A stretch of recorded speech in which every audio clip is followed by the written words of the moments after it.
제26장. 유다 온 백성이 나이가 16세 된 우시야를 세워 그의 아버지 아마샤를 대신하여 왕으로 삼으니, 아마샤 왕이 그의 열조들의 묘실에 누운 후에 우시야가 엘롯을 건축하여 유다에 돌렸더라. 우시야가 왕위에 오를 때 나이가 16세라. 예루살렘에서 52년간 다스리니라. 그의 어머니의 이름은 여골리아요 예루살렘 사람이더라. 우시야가 그의 아버지 아마샤의 모든 행위대로 여호와 보시기에 정직하게 행하며 하나님의 묵시를 밝히 아는 스가랴가 사는 날에 하나님을 찾았고, 그가 여호와를 찾을 동안에는 하나님이 형통하게 하셨더라. 우시야가 나가서 블레셋 사람들과 싸우고 가드 성벽과 야브네 성벽과 아스돗 성벽을 털고 아스돗 땅과 블레셋 사람들 가운데 성읍들을 건축하며 하나님이 그를 도우사 블레셋 사람들과 구르바알에 거주하는 아라비아 사람들과 마온 사람들을 치게 하신지라. 암몬 사람들이 우시야에게 조공을 바치매 우시야가 매우 강성하여 이름이 애굽 변방까지 퍼졌더라. 우시야가 예루살렘에서 성 모퉁이 문과 골짜기 문과 성 구비에 망대를 세워 견고하게 하고, 또 광야에 망대를 세우고 무릉덩이를 많이 파고 고원과 평지에 가축을 많이 길렀으며, 또 여러 산과 좋은 밭에 농부와 포도원을 다스리는 자들을 두었으니 농사를 좋아함이었더라. 우시야에게 또 싸우는 군사가 있으니 서기관 여이엘과 병영장 마아세야가 직접 조사한 수효대로 왕의 지휘관 하나냐의 휘하에 속하여 떼를 지어 나가서 싸우는 자라. 족장의 총수가 2600명이니 모두 큰 용사요. 그의 휘하의 군대가 30만 7500명이라. 건장하고 싸움에 능하여 왕을 도와 적을 치는 자이며, 우시야가 그의 온 군대를 위하여 방패와 창과 투구와 갑옷과 활과 물매 돌을 준비하고, 또 예루살렘에서 재주 있는 사람들에게 무기를 고안하게 하여 망대와 성곽 위에 두어 화살과 큰 돌을 쏘고 던지게 하였으니, 그의 이름이 멀리 퍼짐은 기이한 도우심을 얻어 강성하여짐이었더라. 그가 강성하여짐에 그의 마음이 교만하여 악을 행하여 그의 하나님 여호와께 범죄하되 곧 여호와의 성전에 들어가서 향단에 분향하려 한지라. 제사장 아사랴가 여호와의 용맹한 제사장 80명을 데리고 그의 뒤를 따라 들어가서 우시야 왕 곁에 서서 그에게 이르되, 우시하여, 여호와께 분향하는 일은 왕이 할 바가 아니오. 오직 분향하기 위하여 구별함을 받은 아론의 자손 제사장들이 할 바니 성소에서 나가소서. 왕이 범죄하였으니 하나님 여호와에게서 영광을 얻지 못하리이다. 우시야가 손으로 향로를 잡고 분향하려 하다가 화를 내니, 그가 제사장에게 화를 낼 때 여호와의 전안 향단 곁 제사장들 앞에서 그의 이마에 나병이 생긴지라. 대제사장 아사랴와 모든 제사장이 왕의 이마에 나병이 생겼음을 보고 성전에서 급히 쫓아내고 여호와께서 치심으로 왕도 속히 나가니라. 우시야 왕이 죽는 날까지 나병 환자가 되었고, 나병 환자가 되매 여호와의 전에서 끊어져 별궁에 살았으므로 그의 아들 요담이 왕궁을 관리하며 백성을 다스렸더라. 우시야의 남은 시종 행적은 아모스의 아들 선지자 이사야가 기록하였더라. 우시야가 그의 조상들과 함께 누우매 그는 나병 환자라 하여 왕들의 묘실에 접한 땅, 곧 그의 조상들의 곁에 장사하니라. 그의 아들 요담이 대신하여 왕이 되니라.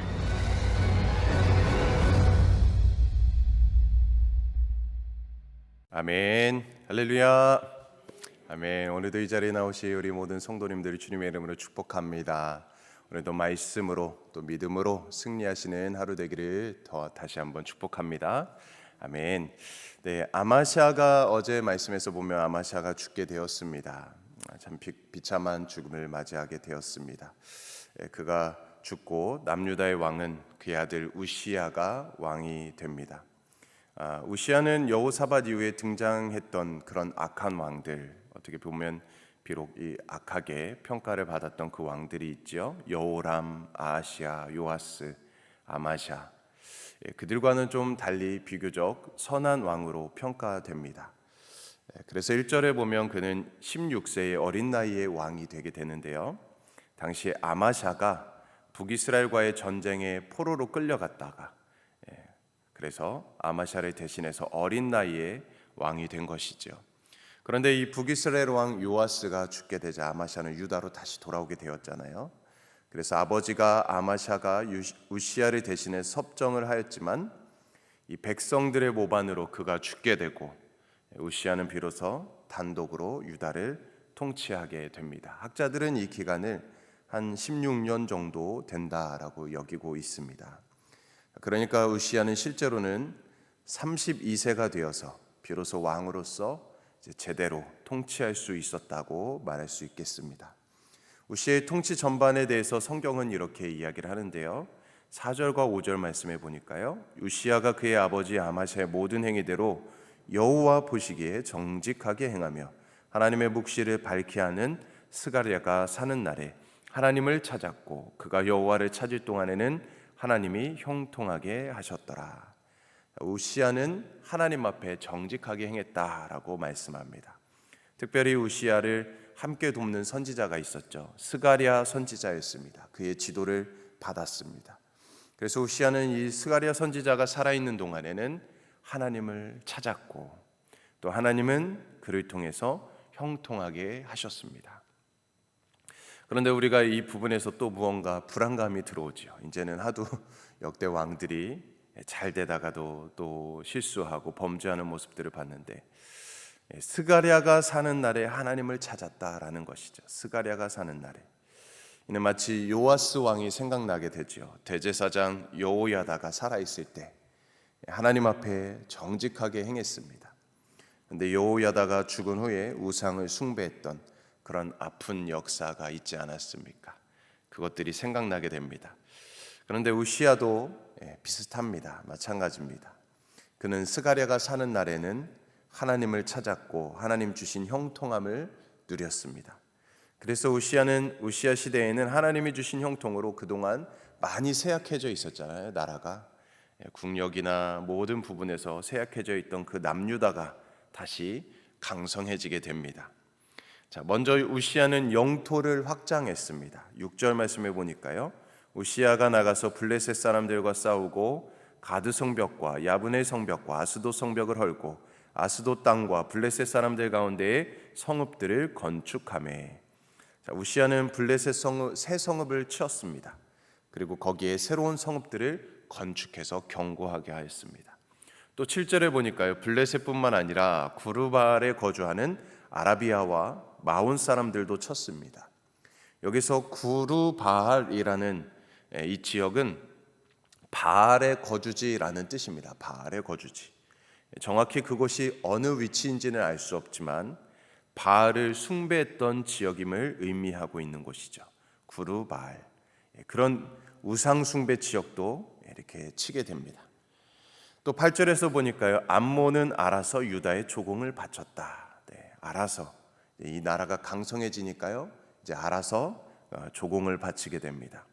자, 이처럼 우시아는 주변국들을 정벌하고 조공을 받기에 이르게 됩니다. 그래서 그의 이름이 애굽의 변방까지 널리 알려지게 되었습니다. 그리고 또한 우시아는 국방을 튼튼히 합니다. 9절에 보니까요. 우시아는 예루살렘 성 곳곳에 망대를 세웁니다. 그리고 군대 장관 하냐냐를 세우고 그 아래 2600명의 지휘관을 세우게 됩니다. 그래서 군사 30만 7500명을 두게 됩니다. 14절에도 보니까 우시아는 이 모든 군대 창과 방패, 투구와 갑옷, 활과 물매로 무장을 시킵니다. 또 15절에도 보니까요. 활과 큰 돌을 쏘는 기계도 개발합니다. 그래서 망대와 성곽 위에 배치해서 나라를 견고하게 합니다. 또 우시아는 경제를 발전시켰습니다. 2절에 보면 우시아는 엘롯을 건축합니다. 이 엘롯은 엘랏이라고도 하는데요. 에시온 게벨, 본래 에돔에 속한 무역 항구입니다. 무역 항구. 솔로몬 때 이 항구를 차지했습니다. 그래서 오빌의 금과 각종 진귀한 그런 보물들, 물건들을 수입해 왔죠. 그런데 여호람 때 에돔에게 다시 빼앗겼는데 아마샤가 도로 찾아왔습니다. 그런데 아마샤의 북이스라엘 전쟁으로 그곳이 방치되어 있다가 이 우시아 왕 때 다시 그곳이 건축하여 정비를 하게 됩니다. 그래서 경제적으로도 활발히 그렇게 발전을 시킵니다. 또 우시아는 목축업과 농업을 장려했습니다. 10절에 보니까요. 또 광야에 망대를 세우고 물 웅덩이를 많이 파고 고원과 평지의 가축을 많이 길렀으며 또 여러 산과 좋은 밭에 농부와 포도원을 다스리는 자들을 두었으니 농사를 좋아함이었더라. 자, 이처럼 우시아는 농업을 중시하는 정책도 펼치게 됩니다. 자, 그래서 우시아는 남유다 여호사밧 시대 이후에 다시 번영을 일으키게 됩니다. 그래서 그 나라가 강성해지고 또 평안해지고 승승장구하는 나라로 다시 우뚝 서게 됩니다. 자, 이는 우시아가 선지자 스가랴의 지도를 잘 받아서 그 말씀대로, 하나님의 말씀대로, 율법대로, 규례대로 또 하나님을 잘 찾았기 때문에 하나님께서 지혜도 주시고 또 힘과 능력도 주셨을 것입니다. 그렇기 때문에 하나님께서 그 땅에 또 그 왕에게 은혜를 베풀어 주셨습니다. 자, 여기까지만 보면 참 좋습니다. 그런데 우시아는 그만 하나님 앞에 결정적인 잘못을 저지르게 됩니다. 16절 말씀부터인데요. 16절에 보니까 그가 강성하여짐에 그의 마음이 교만하여 악을 행하여 그의 하나님 여호와께 범죄하되 곧 여호와의 성전에 들어가서 향단에 분향하려 한지라. 참으로 또 안타까운 말씀이 나오게 됩니다. 우시아가 하나님 앞에 정직하게 행함으로 나라가 강성해졌는데 그런데 이로 인해서 오히려 마음이 교만해졌다는 것입니다. 자, 그래서 성전에 들어가 향단에 분향을 하려고 하였습니다. 자, 이 향단에 분향을 하려는 것은 누구의 역할이었습니까? 제사장의 역할이었어요. 제사장 외에는 할 수 없도록 규정된 율법이었는데 이것을 이 우시아 왕이 어기게 된 것입니다. 자, 그래서 이 제사장 아사랴원은 자기의 뜻에 동조하는 제사장 80명을 데리고 들어가서 우시아 왕을 가로서서 막았습니다. 그러면 이쯤에서 그만뒀어야 됩니다. 제사장의 말을 들었어야 되죠. 자, 그리고 이렇게 이야기하죠. 18절 말씀입니다. 우시아 왕 곁에 서서 그에게 이르되 우시아여 여호와께 분향하는 일은 왕이 할 바가 아니요 오직 분향하기 위하여 구별함을 받은 아론의 자손 제사장들이 할 바니 성소에서 나가소서. 왕이 범죄하였으니 하나님 여호와에게서 영광을 얻지 못하리이다. 자, 그런데도 우시아는 향로를 붙잡고 분향하려고 합니다. 그러다가 제사장 아사랴에게 오히려 화를 냈습니다. 또. 자, 그러자 그의 이마에 어떻게 됩니까? 나병이 생기게 됩니다. 나병이 생겼습니다. 자, 이에 우시아는 나병으로 인해서 격리되게 되죠. 별궁에 격리되었고 그 아들 요담이 우시아를 대신해서 섭정을 하게 됩니다. 자, 결국 이 우시아 왕은 어떻게 됩니까? 죽을 때까지 이 나병으로 인해서 괴로워하고 고통스러워하다가 별궁에서 한 발자국도 나오지 못하고 결국엔 죽게 됩니다. 자, 이처럼 우시아는 교만으로 인해서 불순종 때문에 결국 죽는 날까지 나병에 걸린 채 홀로 지내다가 죽음을 맞이하게 되지요. 그가 율법을 잘 아는 스가랴 선지자의 지도를 받았을 때에는 하나님 앞에 바로 행하고 하나님이 그를 형통하게 하셨는데 스가랴가 죽은 후에는 지도해 주는 사람이 없는 데다가 그의 마음이 교만해져서 율법을 무시하게 되고 결국 그로 인해 징계를 받게 되는 모습을 보게 됩니다. 그런데 우리가 여기서 한 가지 의문점이 들게 됐지요. 왜 우시아는 하나님께 분향을 드리려고 하였었던 것일까? 오직 제사장만이 분향을 하는 것을 알고 있었음에도 왜 그는 그것을 하려고 했던 것일까? 그리고 제사장 아사랴가 분명 경고까지 하였습니다. 80명을 데리고 와서 경고까지 하였지만 그 말을 듣지 않았습니다. 그런데 오늘 말씀은 그가 마음이 교만해져서 그랬다라고 말씀합니다. 하나님께 분향을 드리려고 하는 것이 왜 교만한 마음일까요? 이는 우선 하나님의 율법을 어긴 일이기 때문에 그렇습니다. 하나님의 말씀을 듣지 않았습니다. 또 무엇보다도 우시아가 분향하고자 했던 그 근본적인 원인이 있었습니다. 당시 주변 국가의 상황을 보면 왕권과 교권이 일치했습니다. 다시 말해서 다른 나라 왕들은 이 정치와 종교적인 것을 자기가 다 행했던 것입니다. 모든 역할을 수행했습니다. 왜냐하면 백성들의 마음을 얻고 움직일 수 있는 것은 정치적 영역보다 종교적 영역이 더 컸기 때문에 그랬습니다. 그래서 우시아도 그것을 알고 있었어요. 자신이 제사장 역할까지 감당함으로써 정치적 영역뿐만 아니라 종교적 영역에서도 최고 지도자가 되고 싶었던 그 교만한 마음이 있었던 것입니다. 그러니까 그는 순수한 의도로 하나님 앞에 분향하고자 했던 것이 아니라 권력에 대한 그 욕심과 욕망을 가지고 그렇게 행했던 것이죠. 그러므로 우리는 이 교만한 마음, 이 교만함을 다시 한번 우리가 오늘 하루를 살아가면서 늘 조심해야 된다. 우리가 기억해야 되겠습니다. 사람은 무엇인가 잘 되면 마음이 교만해집니다. 누구나 다 마찬가지일 것입니다. 저도 그렇습니다. 물론 아닌 사람들도 있겠지만 대부분은 다 그렇습니다. 돈만 많아져도, 외모만 뛰어나도, 공부를 잘해도, 명예만 있어도 교만해지는 것이 바로 사람이지요. 심지어는요, 신앙생활만 잘해도 교만해지는 사람들이 있어요. 성경 많이 읽었다. 내가 이만큼 읽었는데 막 하루에 일주일에 1도, 또 1년에 10도 막 이렇게 하는 분들이 있잖아요.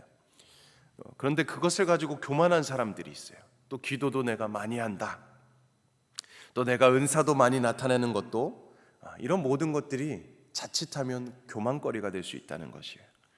나는 이렇게 많이 하는데 당신은 왜 이것밖에 못하는가? 나는 이렇게 새벽까지 나와서 기도를 하는데 왜 당신은 권사인데 왜 기도를, 새벽 예배를 안 하냐? 이제 이렇게 정죄하면 그게 이제 문제가 될 수 있다는 것이죠.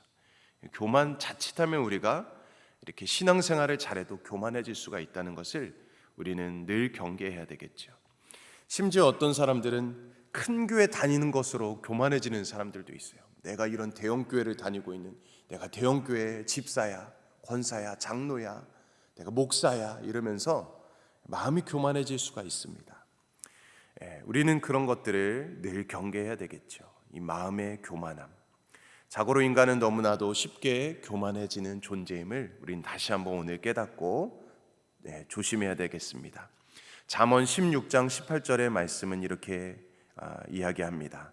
교만은 패망의 선봉이요 거만한 마음은 넘어짐의 앞잡이이라. 우리가 선줄로 생각할 때 넘어질까 조심하라. 늘 이 말씀을 우리는 기억해야 되겠지요. 많은 섬김과 또 많은 사랑을 받고 있습니다. 늘 조심하면서 늘 주의하고 있습니다. 이럴 때일수록 더 사랑하고 더 기도하고 더 깨어 있어야 되겠구나, 이런 마음이 드는 것이죠. 그러므로 무엇보다도 중요한 것은 우리가 예수님의 마음을 품는 것입니다. 예수님의 마음. 예수님의 마음이 무엇입니까? 겸손한 마음이죠. 우리가 늘 예수님처럼 예수님을 본을 받아서 항상 겸손히 행해야 되는 것입니다. 베드로전서 5장 5절 하반절에도 이렇게 기록합니다. 하나님은 교만한 자를 대적하시되 겸손한 자들에게는 은혜를 주시느니라. 교만한 자를 대적하신대요. 그런데 겸손한 자들에게는 하나님께서 은혜를 주신다고 말씀하십니다. 사랑하는 성도님들, 그러므로 오늘 우리는 이 말씀을 기억하면서 우시아의 이 왕이 얼마나 처음에는 하나님께 정직히 겸손하게 행했습니까? 그런데 그가 잘되고 형통할 때, 성공할 때, 그때 교만한 마음이 들어왔다는 것이죠. 그래서 우리는 늘 하나님 앞에 가난할 때든 부할 때든 잘될 때든 성공할 때든 늘 겸손한 몸과 또 마음으로 행하고 날마다 하나님의 은혜 안에 온전히 거하는 삶을 살아가기를 주님의 이름으로 간절히 축원드립니다. 아멘. 우리 함께 기도하겠습니다. 하나님 아버지, 역대기의 왕들의 말씀을 통해서 우리 자신을 다시 한번 비추어 봅니다. 우리는 과연 하나님의 마음에 합한 자로 살고 있는지 돌아봅니다. 가난하거나 부하거나 기쁘거나 슬프거나 잘되거나 안 될 때에도 항상 하나님을 향한 한결같은 믿음과 신앙으로 생활하고 있는지 우리 자신을 다시 한번 점검해 봅니다.